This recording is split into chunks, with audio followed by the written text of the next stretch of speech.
Hello mga lovely people! Welcome to Cucina di Pichi, the home of Pacham recipes. For today's Pacham video po ay magluluto pa ako ng beef caldereta.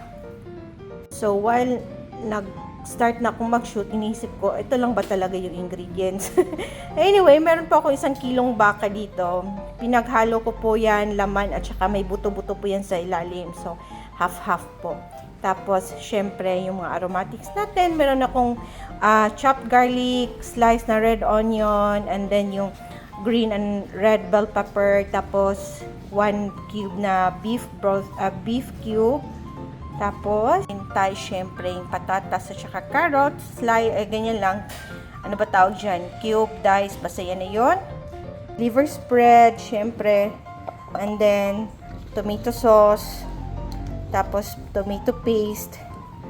Tapos, tawag nito, crushed black pepper, yung mantika, oyster sauce, liquid seasoning, and soy sauce. So, yan lang yata, ano? Sige po. Yan, so since may pressure cooker natin to.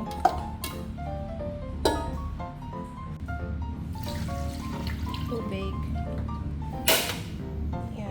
Ay, sandali. Hindi pa pala. Kailangan pa pala takpan yan. Baka gusto kong sumabog, ano. Ayan, konting tubig pa. Huwag naman yung sobra-sobra. Alam nyo na yan. Kahit di na ako mag-explain. Ayan po. Tapos, lalagyan ko na ng beef na broth cube. Then, yung crushed paminta natin. Okay.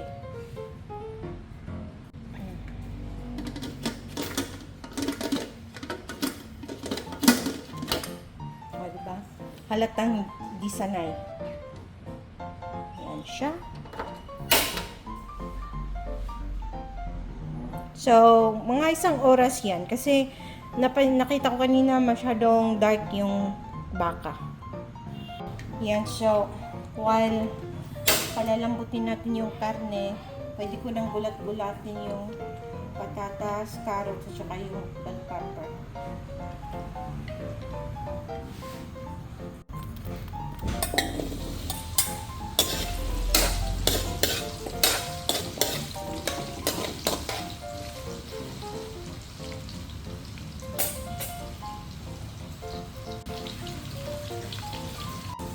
Ayan po. Pwede nang hanguin. Ako lang.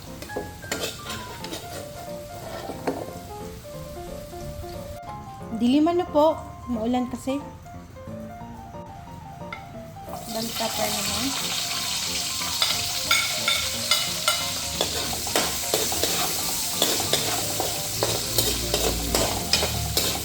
Ito mabilis lang talaga. Basta yung kumintab lang sila. Para sa akin lang po ha. Ako na hindi natutunawan ng bell pepper at sal. At sal, may Bisaya. Ayan, pwede na yan.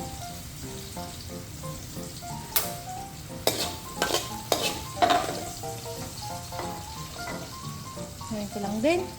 Okay. Tingin ko na yung karne. So, ayun mga lovely people, 45 minutes na po. Simula nung kumulo ha. So, off ko na siya. So, okay na po yung beef natin. Buti na lang din, pinatay ko na kasi kung hindi, sobra-sobra naman siya sa lambot. So, magigisa na tayo. Ayan. Alam nyo naman ako, kahit di pa mainit yung mantika, nagigisa na, di ba?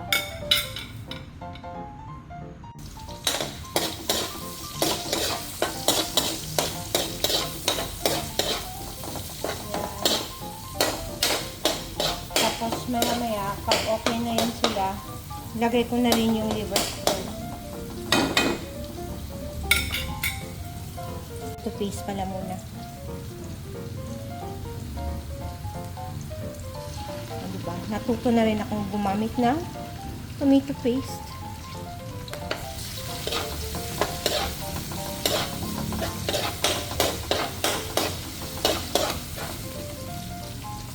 liver spread. Kasya kaya ito? Sakto lang kaya yan. Kaya naman. O, diba? Ako yung nagluluto. Kayo yung tinatanong ko, diba?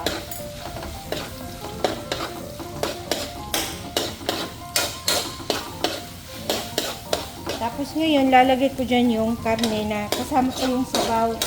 Kasi papalambutin ko pa. Hindi pa talaga to paliluto yung patatas at carrots natin. Diba ginulat-gulat lang naman.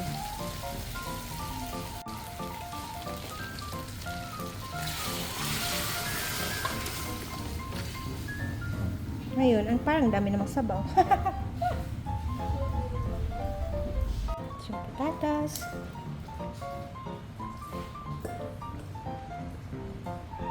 Seasoning.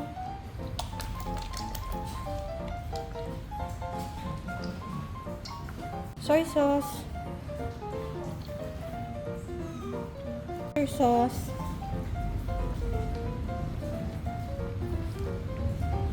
Okay. Tapos may cosmos. So, diba? Dami niya pang sabaw.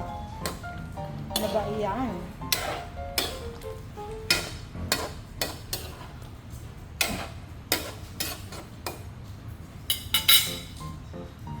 Takpan ko po. Check natin kung kumunti na ba yung sabaw. Ayan. Pwede na po siguro yan. Lagay ko na yung ating tomato sauce.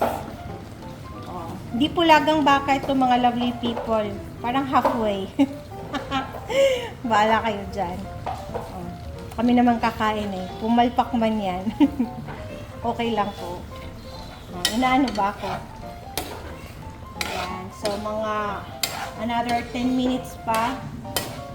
Tapos, lalagay ko na yung bell pepper. Ayan. Takpan ko lang ulit. Yan, so after 10 minutes, pwede na. Lagay ko na lang ito. Takpan na. O, diba? Naihabol naman mga lovely people. Well, it's ready na po. Kain na po. Diba? Ayan na po yung final result, mga lovely people.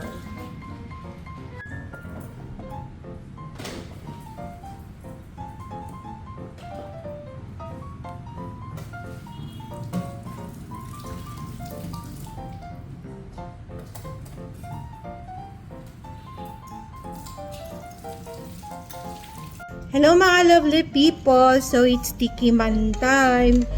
So, ayan po. Ganito lang yung type ko sa kaldereta. Kasi, di ba, may nakikita ko yung may mga nilalagyan ng cheese, may mga nilalagyan ng peanut butter. Pero honestly, yung nilagyan po ng peanut butter, hindi ko pa po natikman yun. Ibig kong sabihin, kahit na makikain sa ibang bahay na nagluto ng kaldereta na may peanut butter. So, feeling ko lang naman, sobrang lambot nga po ng karne. Pagka peanut butter pa, feeling ko pang kari-kari lang talaga siya. Ganun. O di kaya yung may recipe na Thai curry din na may peanut butter. Masaman curry, yun, narinig nyo na ba yun? Ayun, so, tikman ko lang tong kaldereta ko na parang naging nilaga na halos. So, init pa kayo. Kain po mga lovely people.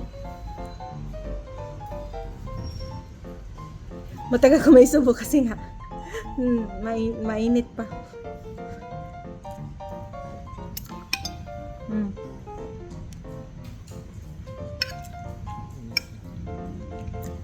Diba? Nakakasaya kapag may pressure cooker, pagka baka na yung niluluto ko dito. Kasi una, tipid sa gas. Pangalawa, malambot talaga siya.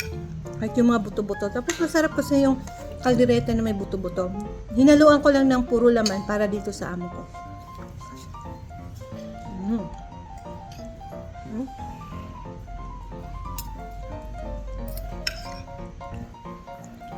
Yan. So, wala lang. Kain po.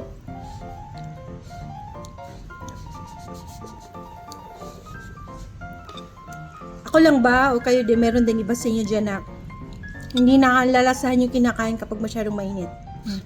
Diba? Ako ganun. Kaya pagka nagluluto ako ng sabaw, minsan, hindi lang minsan, madalas talaga matabang.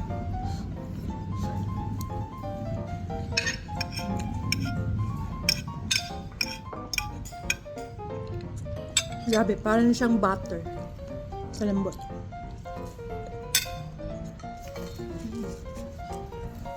Haba na pala.